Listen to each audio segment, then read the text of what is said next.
Señor, te damos muchas gracias por esta noche. Gracias, Padre, por lo que has hecho por nosotros y también con nosotros. Porque nosotros sabemos, Padre, que nos has dado la responsabilidad de proclamar el Evangelio, de mostrar al mundo, Señor, cómo debe de ser el mundo según lo que tú has establecido. Ayúdanos, Señor, para que en el estudio que tenemos esta noche y los que hemos tenido cada jueves sean de bendición y de aplicabilidad a nuestra vida cristiana.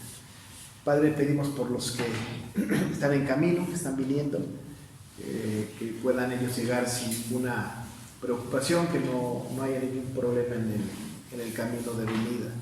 Así que te pedimos que te quedes con nosotros y que establezcas tu verdad en el corazón y en la mente de todos los que presenciamos esta clase. En el nombre de Jesús, amén. Vamos a comenzar. Vamos a Ruth 2. Ruth 2.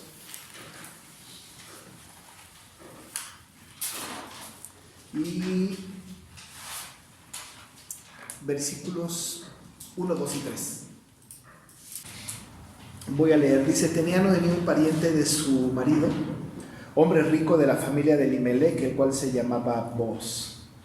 Y Ruth la moabita dijo a Noemí: te ruego que me dejes ir al campo y recogeré espigas en pos de aquel cuyos ojos hallare gracia. Y ella le respondió: ve, hija mía. Fue pues, y llegando, espigó en el campo en pos de los segadores.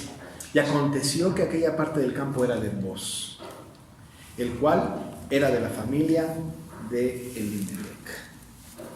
Vamos añadiendo información a lo largo del estudio, información que nos ha parecido importante, no solamente la información histórica, pero la información también teológica.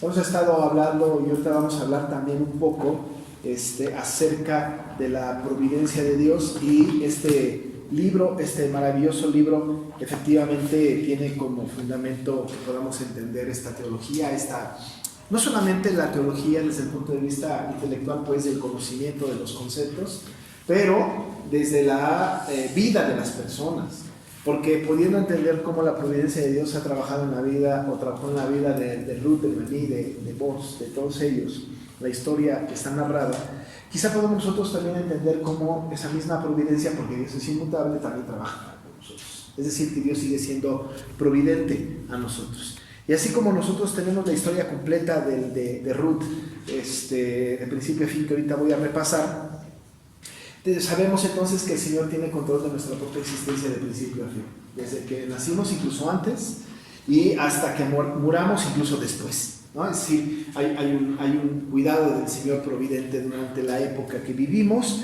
y por supuesto hay algo más para nosotros posteriormente de que morimos. Es decir, las cosas no se acaban en el momento de la muerte, continúan, ¿no? En otra condición, en otras características, con otras cosas, pero continúan. Así que vamos a revisar este asunto a la luz de lo que dice la historia, y también lo que está implícito en la providencia maravillosa de Dios. Solamente voy a hacer una reflexión muy rápida, porque no quiero que se olvide acerca del contenido en términos generales, y lo hago ahora porque justamente entramos al versículo número 2 hoy, que establece un parteaguas en la historia que hemos establecido desde el principio. Es decir, desde el principio de esta clase hablábamos acerca de algunos conceptos que quiero repetir hoy. Algunos seguramente lo recordarán, otros lo tendrán anotado, otros no lo han escuchado en ningún momento, de tal manera que hoy voy a tener esta recapitulación de un concepto que vimos desde el principio de la clase de Ruth. Y además nos sirve para recordar un poco, ¿no? Habíamos establecido y dicho, y vale la pena ahorita el comentario para entrar al versículo 2 del capítulo 2, que la historia en el libro de Ruth, narrada en el libro de Ruth, empieza con un prólogo y termina con un epílogo, ¿no? ¿Se acuerdan? Sí. Esto está muy simple, ¿no? Y termina con un epílogo, y hay un epílogo, ¿no? Es interesante el asunto, porque el prólogo ve hacia atrás y el epílogo apunta hacia adelante. Lo que hace el prólogo, cuando digo que ve hacia atrás, es que el prólogo apunta a la época de los jueces, ¿no? Porque bien claramente la Biblia dice, que estamos en el capítulo 1:1, que aconteció en los días que gobernaban los jueces. Es decir, que la historia está en medio de un acontecimiento general, de una historia completa de Dios. Ve hacia atrás, es decir, está viendo hacia los jueces, pero termina el libro en el capítulo 4 viendo hacia adelante. Y hacia adelante, aun y cuando la Biblia no lo dice, vemos a David, ¿no? Es decir, que nosotros podemos observar en el epílogo que vemos a David. En el prólogo apunta hacia atrás a los jueces y hacia adelante el epílogo nos avienta hasta nuestro pensamiento cristiano, hablando de David. Evidentemente no habla de David, pero habla de Obed. Y por supuesto, nosotros traemos a Isaí y claro, por supuesto que tenemos a David, ¿no? Es decir, Obed siendo el bisabuelo de David, de Obed a Isaí, de Isaí a David, ¿no? Entonces tenemos nosotros una historia de Dios muy interesante que va apuntando hacia atrás los jueces y que va dirigiéndose adelante hacia David. Hemos especulado con cierto grado de certeza, porque es una especulación que hacen los comentaristas, que el libro lo escribe, como hemos dicho ya, posiblemente, no lo podemos afirmar, Samuel. Porque Samuel justo está entre las dos cosas, entre el prólogo y el epílogo, ¿no? Es decir, nosotros tenemos la historia de Samuel y sabemos que Samuel fue el último en la época de los jueces, cuando el pueblo pide rey y entonces Samuel tiene que ungir a Saúl como rey, ¿no? Luego también, por supuesto, va a ungir a David. Esta historia intermedia, ¿no? Esta historia intermedia nos parece que está en la época de Samuel, ¿no? Nos parece que está en la época de Samuel porque él ha estado como el último de los jueces, o al final de la época de los jueces, como también ha estado en el momento del ungimiento de David, o sea, incluso muy posterior a Obed. Posiblemente entonces Samuel haya sido el autor. En ese sentido, como revisábamos aquella vez, entre el prólogo que nos ve hacia atrás y el epílogo que nos hace ver adelante, vimos nosotros 4 episodios, ¿no? Que son muy, muy importantes en la historia del libro de Ruth, que además estos episodios narran el proceso de salvación de una manera bastante interesante, narrada en una historia. 4 episodios nada más, ¿no? Estos 4 episodios que nosotros vimos están muy, muy marcados. El primer episodio que vimos fue el episodio en donde están de camino de Moab a Belén, ¿no? Evidentemente estamos hablando ya posteriormente, después de que se fueron de Belén a Moab, Elimelech y Noemí, ¿no? Y su Malón y Cleón, que se fueron. Estamos hablando pues ya finalmente de Moab a Belén. Ese es el primer episodio. El segundo episodio que nosotros revisamos la vez pasada es el momento de la siega en las afueras de Belén. Aquí, justo en el versículo 2 del capítulo 2, ¿no? La siega en las afueras de Belén. El tercer episodio que nosotros vimos es que vemos a las mujeres, o por lo menos a Ruth, en la era de la ciudad. Cuando digo era, estoy hablando del campo, ¿no? De la ciudad. Y el cuarto episodio, que es muy significativo, se da en las puertas de la ciudad.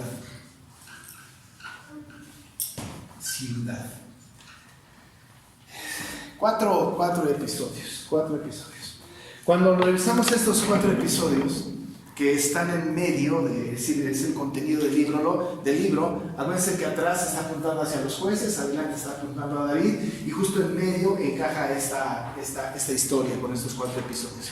El primer episodio nos narra la conversión, ya lo dijimos en aquella ocasión. El primer episodio, es decir, cuando van de camino a Belén, ustedes se acuerdan que cuando se mueven Malón, Calión y Elimelech también, y después de que Noemí insiste en despedir a sus nueras para que se regresen a su tierra, ellas no quieren, después Orfa finalmente cede, besa a su suegra y se regresa, pero después en el camino ya no más en Moab, sino ya de camino a Belén, hay un juramento, hay unas palabras que establece Ruth con Noemí, y una de las cosas que les dice es: tu pueblo será mi pueblo y tu Dios será mi Dios, ¿no? Estamos hablando de que entonces una mujer pagana había entendido que el Dios de Noemí, que era Jehová de los ejércitos, ahora era su Dios. Lo que nosotros estamos viendo ahí en la historia de esta maravillosa historia es en el primer episodio la conversión, ¿no? Es decir, hay un apropiamiento del Dios de Noemí. Ahí está la conversión. Todo esto porque estamos hablando de que el libro completo tiene como tema la redención, ¿no? Tiene como tema la redención, y entonces vemos a Cristo en este tema. Y estamos hablando pues entonces de ahí en el primer episodio la conversión, ¿no? En el segundo episodio vemos que en el momento de la siega en las afueras de la ciudad, vemos cómo Ruth sirve en su nueva tierra, es decir, ya presta servicio a su nueva. Antes servía en su pueblo pagano, ahora sirve en este pueblo, viene a ser parte de este pueblo, ¿no? Cuando hablábamos de esto, decíamos nosotros que cuando una persona viene a Cristo, ¿no?, deja de alguna manera su vida antigua y se suma a trabajar al pueblo nuevo, ¿no? Es decir, por eso cuando hablamos cuando hay un bautismo, ¿no?, hablamos acerca de una persona que cree, creyente en el Señor, y explicamos en el bautismo que el acto del bautismo es un acto, ¿no?, de pertenencia, de ahora ya pertenezco a este nuevo pueblo. Cuando bautizamos a los pequeños, les decimos a los niños, por ejemplo, hijo del pacto, ¿no?, como para establecer una relación de pueblo. Así que entonces en el segundo episodio, en el primer episodio tenemos la conversión, en el segundo episodio tenemos a esta mujer sirviendo en la nueva tierra, en el tercer episodio tenemos el encuentro con el Redentor, ¿no? Tenemos el encuentro con el encuentro frontal con el Redentor. Estamos hablando de vos, ¿no? Tener un encuentro con vos. Y en el cuarto episodio vemos cómo se establece una relación permanente con el Redentor, ¿no? Una relación permanente. 4 etapas, pues 4 episodios. Lo estoy diciendo de una manera muy rápida para que podamos tener el escenario muy completo, ¿no? Estamos hablando entonces de que esta historia completita de lo que nos habla es de la redención. A través de un redentor que tipifica a Cristo, es decir, que señala a Cristo. Y ya vimos la semana pasada que vos es un tipo de Cristo, ¿no?, siendo él pariente redentor. Y también vimos algo muy importante, que es en el punto 2 en el que estamos ahorita nosotros, ¿no? Ya hemos llegado a este punto 2, que es el punto de partida para esta clase, que en el versículo 13 del capítulo 2 se nota de alguna manera esta relación de vos con Ruth como redentor, ¿no? Lo vimos en el capítulo 2, verso 13, cuando dice, y ella dijo, Señor mío, le dice a vos, halle yo gracia delante de tus ojos, como si fuera el Redentor, pues lo es, el pariente Redentor, porque me has consolado, como Cristo lo hace, y porque has hablado al corazón de tu sierva, como Cristo lo hace, aunque no soy yo más que una de tus criadas. Es decir, tenemos ahí una escena linda de un trabajo de redención, ¿no?, y un reconocimiento de parte de Ruth, y reconociendo a vos como el Redentor, ¿no? Así que entonces este es el panorama general, viendo hacia atrás hacia los jueces, viendo hacia adelante hacia David, y en medio una historia. Hemos dicho que esta historia no puede faltar en la Biblia, es decir, este libro de Ruth es un libro canonizado, es un libro necesario, es un libro absolutamente indispensable en la narrativa de toda la Escritura. Si nosotros quitáramos a Ruth de la Biblia, estaría incompleta, no tendría sentido. Igual y si no hubiera existido Ruth, bueno, pues a lo mejor Dios hubiese provisto alguna otra manera de que pudiéramos llegar a entender algunas cosas. Pero Él quiso que nosotros conociéramos esta historia para establecer el lazo entre los jueces y el rey, ¿no? Para establecer ese lazo maravilloso entre el último juez y finalmente el nacimiento de quien iba a ser el bisabuelo de David. Y en esta historia intermedia no solamente nos deja ver esta continuidad histórica, sino que además lo que hace es que nos da un esbozo maravilloso de la redención, ¿no? Un esbozo lindo de la redención, que también está prefigurada en la persona como redentor de vos, pero la redención en términos generales en la vida completa de Ruth, ¿no? Y por supuesto también de Noemí, y desde luego también de vos. Quiero decir ahora, que no lo dije la semana pasada, que cuando hablamos de vos como redentor, no tenemos que exaltarlo a voz como si verdaderamente Él fuera el Redentor. Él está tipificando al Redentor, Él está señalando al Redentor. De ninguna manera nosotros le atribuimos ninguna característica a vos como de perfección o de un pre-redentor. No es posible. Vos no puede darle salvación absolutamente a nadie. Nadie depositó su confianza en vos. Por mucho que estuviera siendo tipificado vos, Cristo en vos no era un salvador. No lo era, no hay tal cosa como que pon tu confianza en vos, ¿no? Eso era prácticamente hereje, no lo es. Pero Él es una persona que tipifica pues a Cristo como Salvador. Eso es algo muy, muy importante. No decirlo puede cometerse el error de hablar de que vos era Redentor y no lo era, ¿no? Ya dijimos que la palabra Goel, que es Redentor, se le atribuye a Él en su tarea, no en su persona, ¿no? Y decíamos, vos el Redentor, es vos el Goel, ¿no? Y explicábamos que Él no es Redentor, sino lo que hace es su trabajo como de Redentor. Eso es un dato muy importante. Dicho lo cual, ya vimos que Noemí tenía un pariente que no era su pariente de él, ¿no? De ella directamente, sino de su marido, dice el texto. No sabemos si era primo hermano, sobrino, primo segundo, primo tercero, primo cuarto, lo que fuera, ¿no? No sabemos. Lo que sí tenemos de información es que era un hombre rico de la familia de Elimelec. Tenemos la relación, no era familiar de Ruth directamente, era de la familia de Elimelec. Pero ya decimos nosotros que las familias de aquel tiempo eran familias verdaderamente arraigadísimas, ¿no? Es decir, las familias, si la mujer se casa con un varón de dos familias diferentes, es como si las dos familias se emparentaran, ¿no?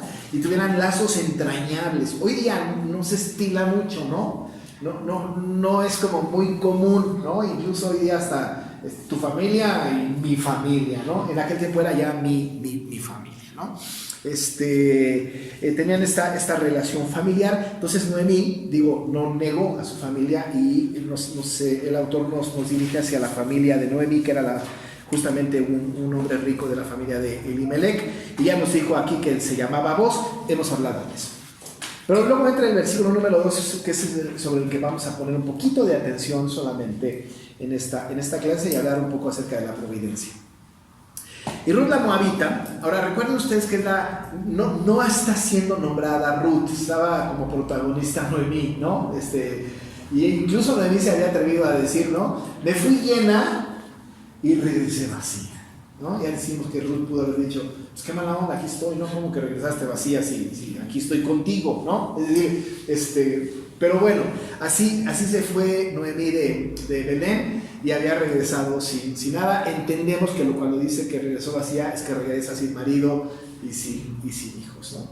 Ella no sabe que por encima el mayor valor que históricamente hablando vive es que regresa con quien va a ser la tatarabuela de Jesús, ¿no?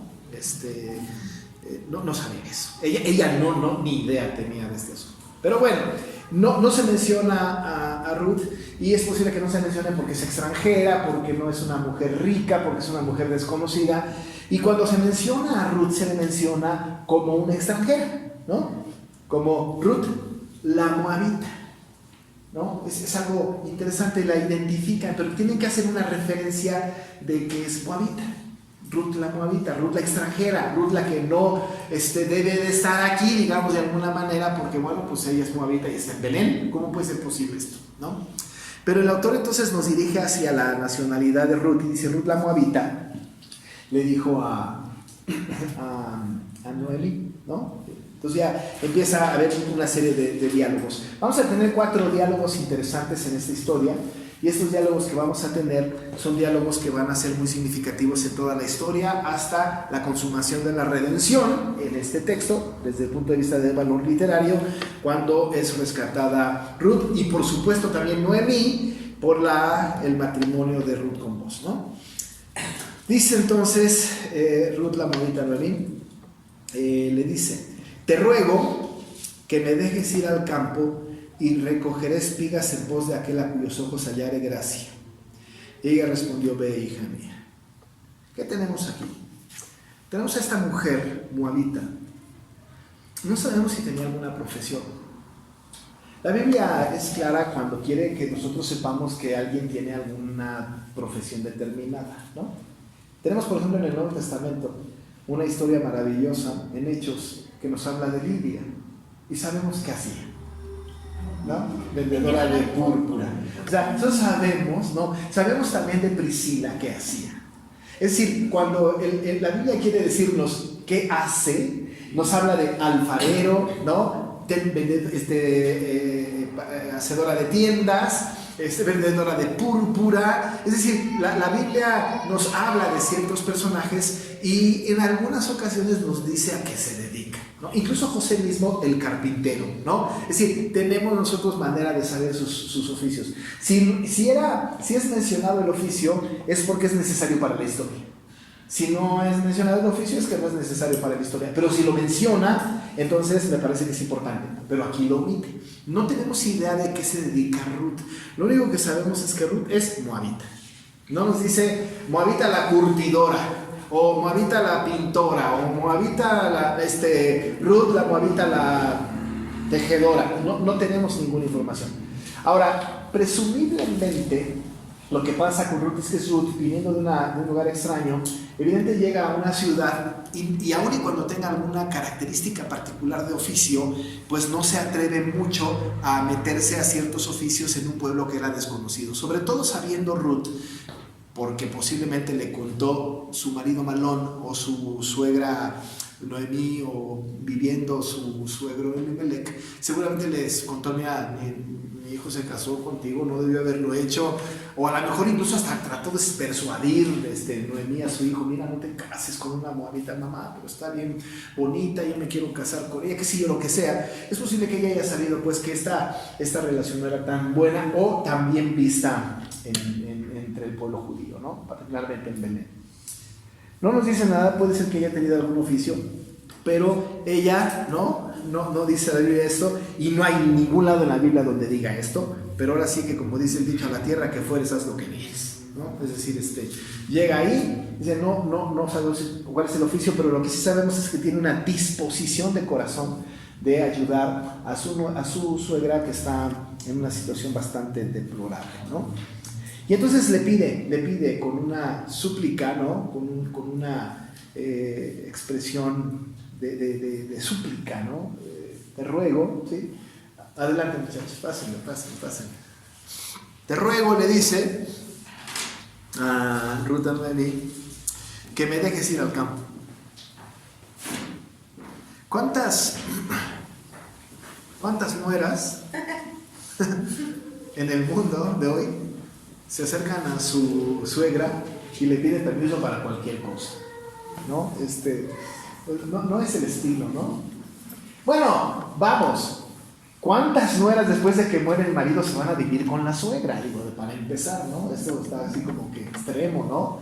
En nuestro tiempo posmoderno y globalizado y de liberación y todo, eso no pasa, ¿no? Es decir, hasta pareciera más bien que todo lo contrario, ¿no? Ya se murió mi marido, pinto mi raya y adiós, me voy a mis asuntos. Esto no pasó, lo hemos visto a lo largo de toda la historia. La relación que tiene Ruth con Noemí, lo hemos dicho incansablemente, es una relación tan estrecha que es casi como su hija. De hecho, la expresión de Noemí para con Ruth constantemente es hija mía, ¿no?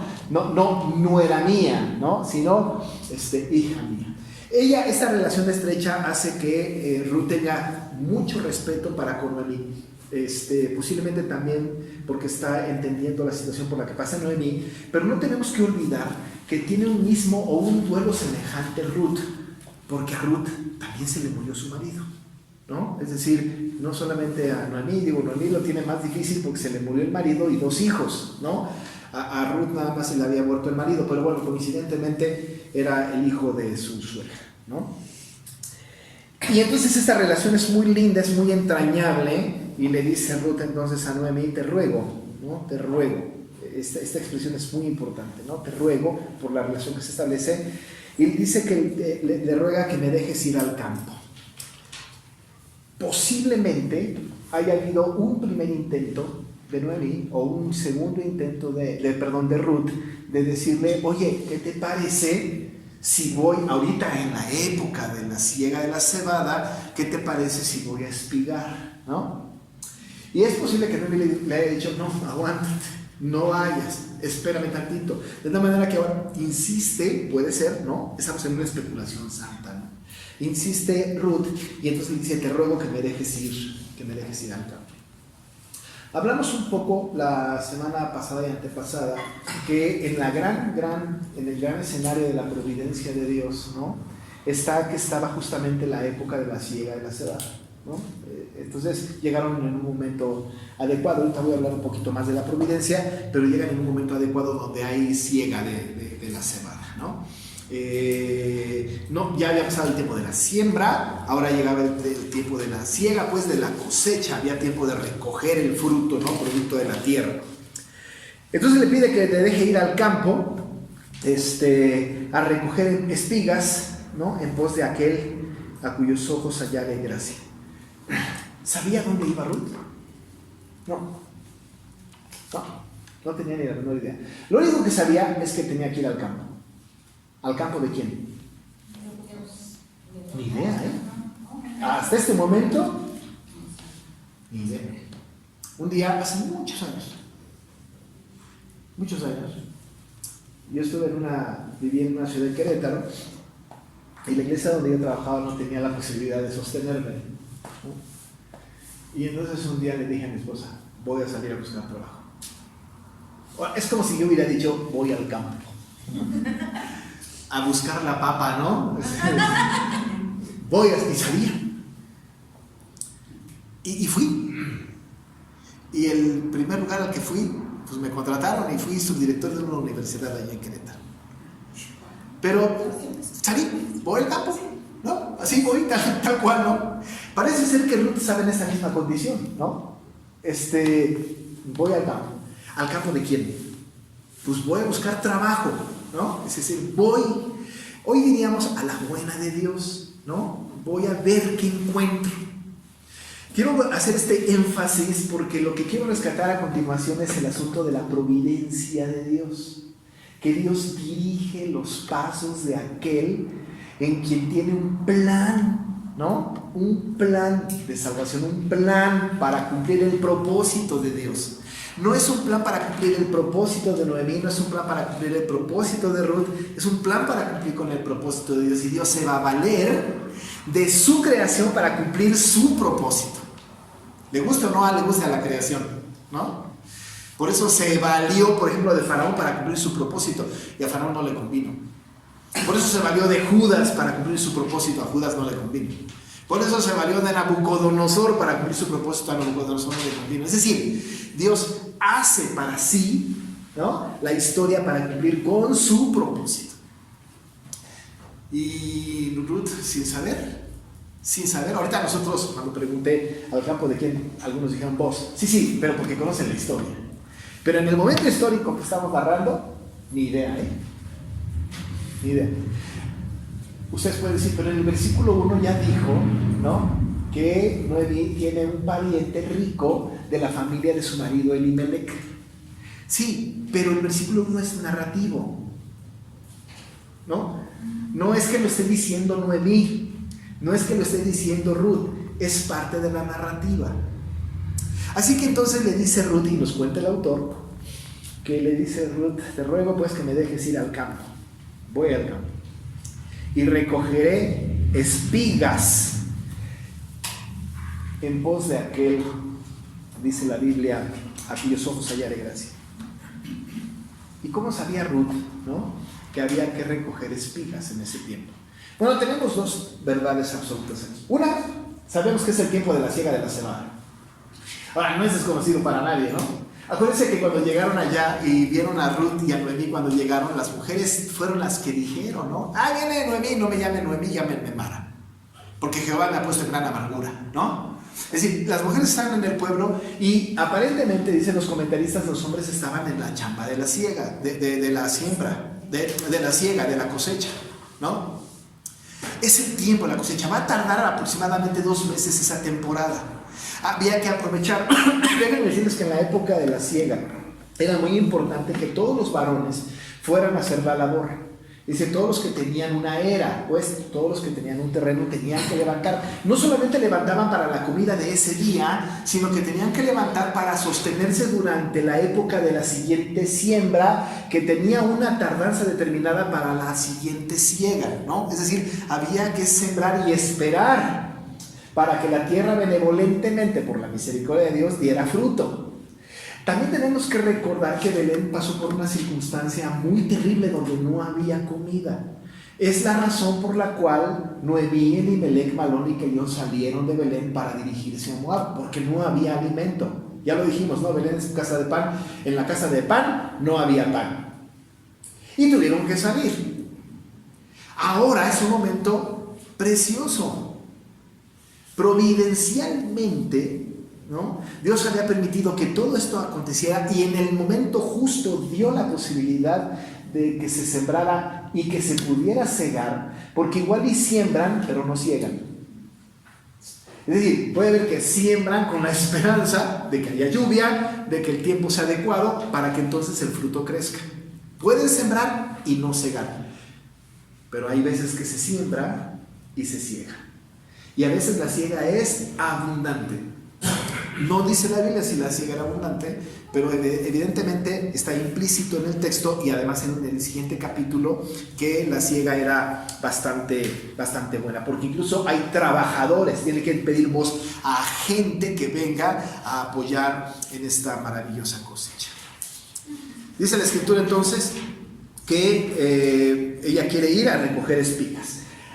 Ahora, esa es la primera cosa, ¿no? Que hay cosecha, pues, ¿no? Es la época de la siega de la cebada y hay cosecha. Pero hay una segunda cosa que tenemos nosotros que recordar o que rescatar del texto. Y tiene que ver con un mandato bíblico escrito en la ley, que era muy importante que fuera observado.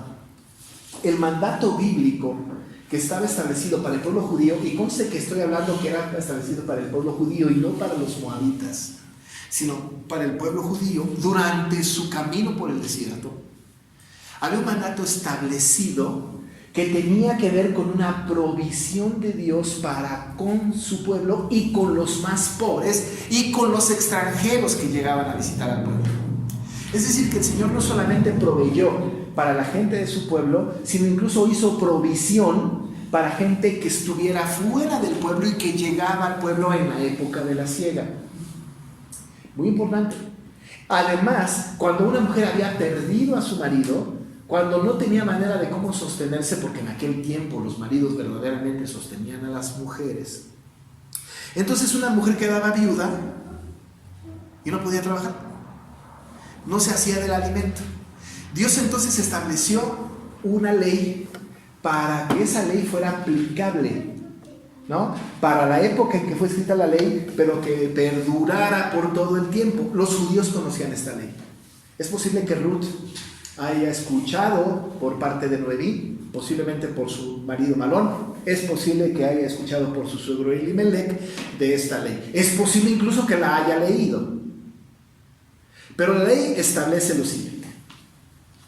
Dice en Levítico capítulo 19, versos 9 y 10. Acuérdense que estos libros, Génesis, Éxodo, Levítico, Números y Deuteronomio, son libros que específicamente Éxodo, Levítico y Deuteronomio son libros escritos durante la estancia del pueblo o narran la estancia del pueblo de Israel en el desierto. Y las leyes son leyes, para las leyes del desierto son leyes que son un pueblo que no sabe vivir en libertad y que tiene que depender absolutamente de Dios. Dice el versículo 9 y 10 de Levítico 19: cuando ciegues la mies de tu tierra, en términos más coloquiales, cuando coseches el fruto de tu tierra, no segarás, o sea, no cosecharás hasta el último rincón de ella, ni espigarás tu tierra segada, y no rebuscarás tu viña, ni recogerás el fruto caído de tu viña. Para el pobre y para el extranjero lo dejarás, yo Jehová vuestro Dios. ¿Qué significa? Que yo voy a recoger, voy a hacer mi siega y voy a hacer la cosecha, pero estoy recogiendo el fruto de la cosecha. ¡Ay, se me cayó algo! No lo recojas, sigue tu camino. Y sigue tu camino. Y todo lo que quede y todo lo que dejes, no regreses. Déjalo. Y luego se redondea en el capítulo número 23, verso 22 del mismo libro, en el versículo 22. Vean ustedes lo que dice 23, 22 del mismo Levítico, ¿no? Del mismo Levítico 23, 22 dice: cuando segareis la miel de vuestra tierra, no segaréis hasta el último rincón de ella, ni espigarás tu siega. Para el pobre y para el extranjero la dejarás. Ahora añade, para el pobre y para el extranjero la dejarás. Ay, se me olvidó esto. Ay, se me cayó aquello. Ay, hice un acto. Ay, hice un manojo, ¿no? Pero ya fue suficiente. Se me quedaron algunos frutos. Déjalos. Para el pobre y para el extranjero. Esto también se redondea más todavía en el capítulo número 24 de Deuteronomio. Deuteronomio 24, voy a leer los versos 19 al 22. 19 al 22 del 24 dice. De Deuteronomio, Deuteronomio 24, 19 a 22. Dice: cuando ciegues tu mies en tu campo y olvides alguna gavilla en el campo, no volverás para recogerla. Será para el extranjero, para el huérfano y para la viuda, para que te bendiga Jehová tu Dios en toda obra de tus manos. Cuando sacudas tus olivos, no recogerás las ramas que hayas dejado tras de ti. Serán para el extranjero, para el huérfano y para la viuda. Cuando vendimies tu viña, no rebuscarás tras de ti. Será para el extranjero, para el huérfano y para la viuda. Y acuérdate que fuiste siervo en la tierra de Egipto, por tanto, yo te mando que hagas esto. Déjalo, se te olvidó, déjalo. Para el extranjero, ¿no? Para el pobre, para la viuda. Era un mandato de Dios. Y además en Deuteronomio queda claro que es un mandato que tiene que ser obedecido, ¿no? Porque al final del 22 dice: yo te mando que hagas esto. No dice: sería bueno que lo hicieras, ¿no? Y además hay bendición. Para que te bendiga. Para que te bendiga, exactamente. Además hay bendición, ¿no? Además hay bendición. Pero es un mandato. Es un mandato del Señor. Este mandato del Señor, explicado ya en Levítico y también en Deuteronomio, es algo que está en la mente del judío. Es parte de su tradición. Ya no necesitan incluso los judíos, muy judíos, estar viendo: oigan, ¿qué dice la ley, la Torá respecto de la siembra y la siega? No, ya lo tenían en la mente. Era parte de la operación continua cuando era el tiempo de la siega. Así que entonces estaba inmerso en la mente del judío. Pero Ruth lo sabía. No tenemos la menor idea de cómo lo sabe, pero lo sabe. Y lo sabe porque se atreve a decir: yo soy extranjera, ¿no? Además soy viuda, además soy pobre. Cumplo, checklist, ¿no? Pobre, viuda, extranjera. Aplico. Voy al campo. Y dice la palabra del Señor, ¿no? Le dice: ruego que me dejes ir al campo para recoger espigas en pos de aquel. Ahora voy a recoger espigas, es decir, todo aquello que sobró. Imagínense qué cuadro. Nosotros vamos a darnos cuenta más adelante que efectivamente haya gracia ante los ojos de Booz, y Booz va a dar órdenes de que no la corran, de que dejen, incluso tiren, ¿no? A propósito, para que recojan. Y que ese trabajo, no indigno, ahora lo veríamos indigno, pero ese trabajo era esperar que terminaran los segadores y después ir inmediatamente a recoger lo que sobraba, ¿no? Eso puede ser indigno, pero eso alimentaba a pobres, a extranjeros, a viudas, ¿no? Y el mundo lo sabía, y la gente, los segadores lo sabían, y nos podemos imaginar a los segadores después viendo cómo los pobres, las viudas y los huérfanos, las viudas, los pobres pueblos extranjeros recogían. Eso debió haber tenido gozo para el creyente judío, ¿no? Estamos sirviendo al Señor, ¿no? Estamos haciendo lo correcto. Bueno, dice la Escritura que Ruth sabía eso. No sabemos cómo lo sabía, pero lo sabía, ¿no? Y entonces dice, quiero recoger espigas. Y entonces dice, en pos de aquel a cuyos ojos hallare gracia. Pues voy a ver a quién le caigo bien, ¿no? ¿Quién me da chance, ¿no?, de espigar? No sabía quién. Vos no estaba en la imagen, en la mente de Ruth, de ninguna manera. Y Noemí dice, bueno, Noemí la rica, la que había sido rica, la que ahora va a tener que estar en una situación de pobreza extrema, permitiendo que su nuera vaya a espigar por ella. Ve, ¿no? Se dice, ve, hija mía. Vean la relación tan profunda que hay con Ruth, ¿no? Ve, hija mía. Y pues ella obedeció, fue, dice el versículo 3, ¿no? Fue pues, y llegando, espigó en el campo en pos de segadores. Llegó a espigar. Y qué casualidad, ¿no? Y aconteció. Es como si dijera, ¿y qué creen? Como Samuel está sirviendo posiblemente, ¿no?, y a los judíos, ¿y a qué campo creen que llegó? Hace esas cosas que uno dice, de veras, eso es rarísimo. Yo no sé si les ha pasado a ustedes. El domingo pasado se acercó un hermano con mi esposa y su esposa le dijeron, queremos que ores por mí, por él, porque se va a ir a Puerto Vallarta a trabajar. ¿A dónde? No, pues voy a trabajar ahí a un lugar para tomar fotografía de él con ballenas y... dice mi esposa, fíjate que mi cuñado hace eso. No me digas. ¿Y quién es tu cuñado? ¿Es Alejandro? Y mi esposa se quedó. Es Alejandro, mi cuñado. Alex, que vino de Querétaro, el mismo. Pues voy a trabajar con él, ¿no? Justo con él. Entonces me llama Luis y me dice, ¿qué crees? Que él se va a ir a trabajar a Puerto Vallarta con Alex. Le hablamos por teléfono a mi hermano en la noche y dijo, ¿qué crees? Qué casualidad, millones de mexicanos. Coincidió que este hombre está en tu iglesia y me pidió trabajo y se lo di. ¿Qué cosa? Millones de personas en el DF y en el Estado de México. ¿Cómo es que llegó aquí? ¿Y cómo es que le contó a ella? Porque igual y pudo haber sido yo, pero nunca, ¿no? Y le cuenta. Esto es un acto absolutamente providente, ¿no? Diríamos, mira qué casualidad.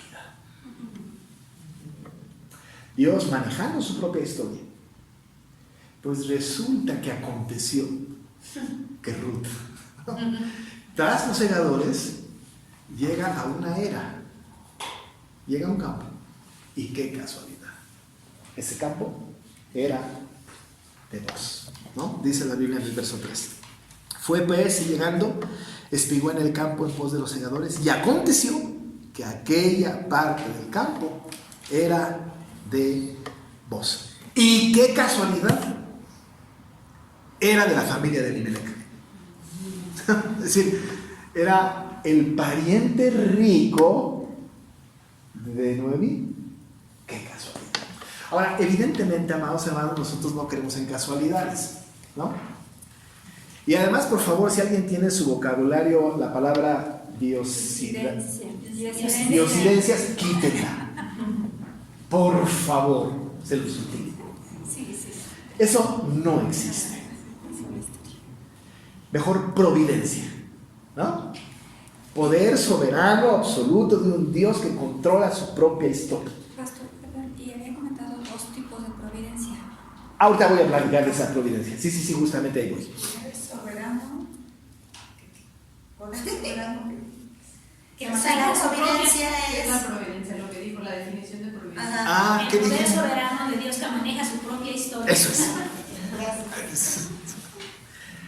Para cumplir su propósito. Poder soberano Bueno, pues, de Dios que maneja Por eso es bueno ir tomando notas, ¿verdad? Para que luego me las enseñen y yo me acuerdo de qué digo. su propia Fíjense que la providencia sí. tiene tres aspectos. Ya hemos hablado de lo concurrente y las otras cosas, pero quiero hablar de tres aspectos de la providencia en esta tarde, ¿no? En esta noche, que son muy importantes en el concepto de la providencia de Dios, específicamente aplicado a la historia de Ruth, a la historia de cualquiera, pero particularmente a la historia de Ruth. Tres elementos, y escríbanlos para que no se les olviden: preservación, provisión y gobierno. Preservación, provisión y gobierno. Estos tres los rescato porque son evidentes en la historia de Noemí y de Ruth, ¿no? Son muy evidentes. Es doctrina, ¿no? De la providencia, estos tres aspectos: preservación, provisión y gobierno. Cuando hablamos de este rasgo de la providencia como la preservación, estamos hablando que Dios sostiene a su creación, ¿no? Sustenta a su creación. No la deja al garete, ¿no? Sino que la preserva. Y si hablamos de que preserva su creación y nosotros somos corona de su creación, si somos la más grande de sus creaciones, entonces, si Dios tiene cuidado de las aves, seguramente de nosotros va a cuidar. La preservación tiene que ver con el cuidado diligente de Dios para con su creación, particularmente para con sus hijos. También preserva al injusto. Es decir, parte de la gracia que Dios tiene para con la humanidad es que no permite que el malvado sea tan malvado como pudiera ser. Esto todavía hace que Dios preserve sobre las criaturas. Pero sobre nosotros, Dios cuida de nosotros. y aún al malo lo usa para su propósito. Y aún al malo lo usa para su propósito, ¿no?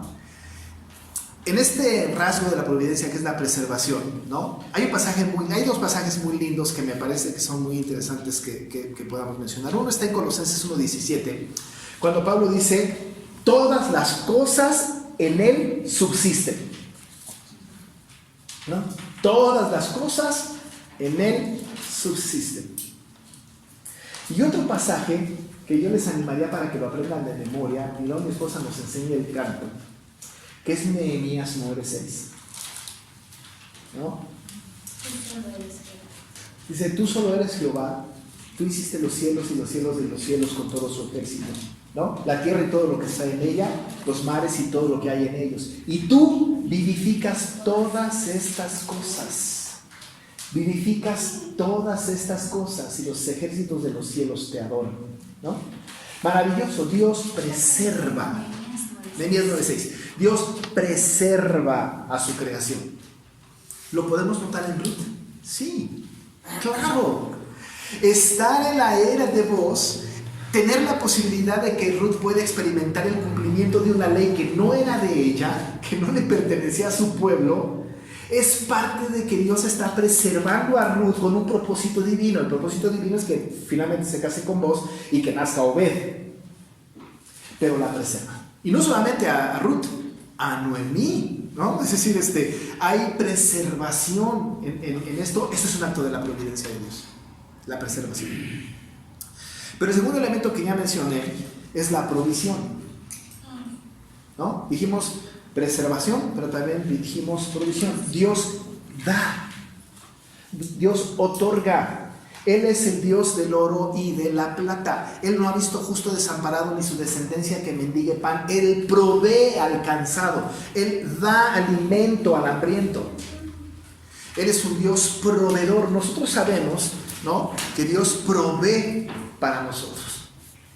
No hay ninguna duda. Génesis 8:22. A ver si es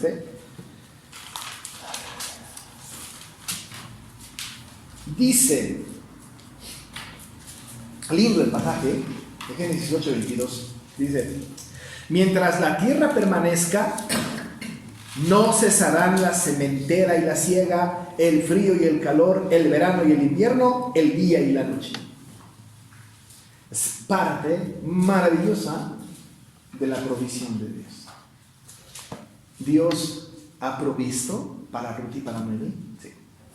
Esto es un acto de su providencia, ¿no? Es decir, la provisión. También ya había dicho, pastor, concurrencia. Sí, exacto, pero sí, ese aspecto sí, pero no lo va a tocar ahorita porque tiene que ver incluso con el pecado y estas cosas, pero ahorita solamente rescato estos tres elementos. Ese de la concurrencia, téngalo ahí anotado, luego lo vamos a recobrar. Pero ahorita solamente estos tres, ¿no?